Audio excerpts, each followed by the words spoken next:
ఆయనకి సెంటిమెంట్ ఏమో చెప్పటం అని నాకు తెలుసు. సో ఆ చిన్నప్పుడు ఆ శ్రీరామ్ దాసు అవన్నీ నేను కూడా చేశానండి, అదే నిష్ఠతో నేను కూడా చేశాను. సో అవన్నీ మాకు తెలుసు.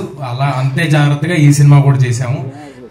అట్లా అన్నిటికంటే ముందు మా సినిమా పట్ల డెడికేషన్, హార్డ్ వర్క్ ముందు నిలబడిందండి. సో ఇక్కడ చూస్తే స్టేజ్ మీద హనుమంతుల వారి విగ్రహం ఉంటే మేము చెప్పులు కూడా వేసుకోకుండా వచ్చాం. సో అలాగే చేసామండి, అంతే జాగ్రత్తగా చేసాం.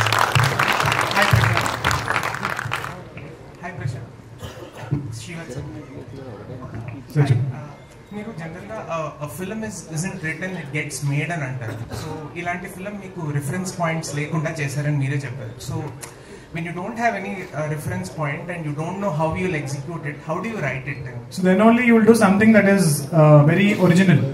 So if you already have a reference point, you will try to imitate that. So but I kind of study, అంటే లైక్ ఏదైతే సూపర్ హీరో జానర్స్ ఆల్రెడీ వచ్చినాయో, ఏదైతే యూనివర్సెస్ ఆల్రెడీ ఉన్నాయో అన్ని స్టడీ చేశాను.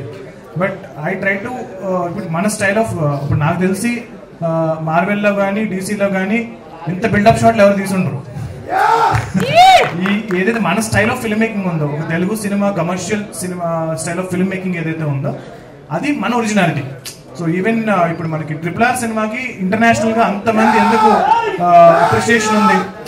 So mainly because I'm correct.